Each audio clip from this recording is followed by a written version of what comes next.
दिल्ली के जंतर मंतर पर अनशन पर बैठे देश के जाने माने पर्यावरणविद और शिक्षा सुधारक सोनम वांगचुक को धरना स्थल से हटाए जाने के बाद अब इसके विरोध की गूंज देश के कोने कोने से लेकर रीवा तक पहुंच चुकी है और केंद्र सरकार के खिलाफ जमकर हुंकार भरी है।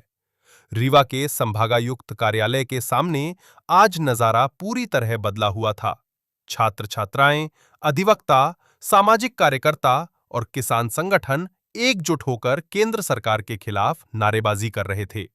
प्रदर्शनकारियों का आरोप है कि नीट पेपर लीक मामले में कार्रवाई और केंद्रीय शिक्षा मंत्री धर्मेंद्र प्रधान के इस्तीफे की मांग को लेकर दिल्ली में 21 दिनों से आमरण अनशन पर बैठे सोनम वांगचुक को पुलिस जबरन ले गई, जिसके विरोध में रीवा में भी धरना प्रदर्शन कर सरकार के खिलाफ नारेबाजी की गई।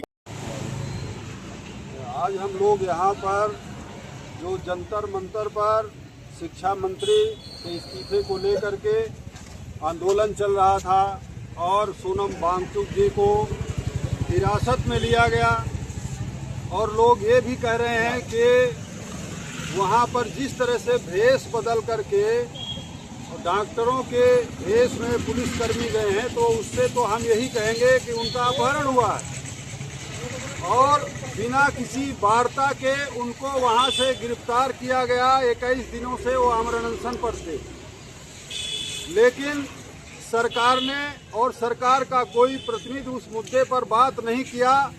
और जहां बच्चों का सवाल था कि 2 दर्जन से अधिक बच्चों ने आत्महत्या की नीट परीक्षा पेपर लीक पर सरकार गंभीर नहीं है, तो हम एक रीवा के अंदर जो कल वहां पर संसद मार्च है दिल्ली के अंदर, उसके समर्थन पर यहाँ पर हम लोग आज धरने पर हैं और ये यहाँ से हम लोग संदेश देना चाहते हैं कि देश में बड़ा मूवमेंट बढ़ा इस आंदोलन का, तो सबसे पहला मोर्चा रीवा के अंदर लगेगा। और ये भी कहना चाहते हैं कि ये सरकार तत्काल बच्चों को न्याय दिलाने का काम करे और धर्मेंद्र प्रधान का इस्तीफा ले। और बताइए, आप यहाँ पे धरने पे बैठी हैं, किस चीज को लेकर क्या मांगे हैं आप? जी, हमारी शिक्षा मंत्री से इस्तीफा की मांग है और सोनम वांगचुक सर के सपोर्ट में हम यहाँ खड़े हैं। जो उन्होंने जंतर मंतर में पूरे 21 दिनों से धरना दे रहे हैं, उन्हीं के समर्थन में हम हैं। जिस तरह से सरकार ने उन्हें जबरदस्ती उनका हंगर स्ट्राइक तोड़वाने की कोशिश की है, तो उसी के पक्ष में हम लोग हैं कि उनकी हंगर स्ट्राइक ना तोड़वाई जाए, बल्कि सरकार अपनी जवाबदेही दे, इस्तीफा दिलवाए शिक्षा मंत्री से और शिक्षा में सुधार लाए और पेपर लीक जैसी समस्याओं को दूर करे। कि स्टूडेंट हूँ, मेरा भी पेपर लीक हुआ है और पिछले 7 सालों में कई पेपर लीक हुए हैं, 70 पेपर लगभग लीक हुए हैं। तो जिस तरह से पेपर लीक हो रहे हैं, छात्रों के भविष्य के साथ नाइंसाफी हो रही है। वो इतनी मेहनत करते हैं और एक दिन मिनटों में पेपर लीक जैसी समस्या उनके मेहनत पे पानी फेर देती है। तो सरकार को इस पर जवाबदेही देनी चाहिए और इस तरह की समस्याओं पर रोक लगानी चाहिए। और हमारा सबसे बड़ा यही है कि शिक्षा मंत्री इस्तीफा दे।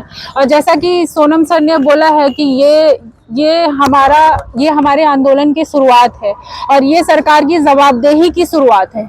ये हमारा किसी दल के लिए नहीं है कि हमारा किसी नेता के खिलाफ है, नहीं, ये स्टूडेंट्स के लिए है। और हमारा ये भी है कि सरकार की जवाबदेही देना शुरू करे। जिस तरह से ये सरकार पिछले कई मामलों में जवाबदेही नहीं दे रही है, तो हम चाहते हैं अब वो जवाबदेही देना शुरू करे। जी, मेरा नाम निशा सिंह है। स्टूडेंट है जी।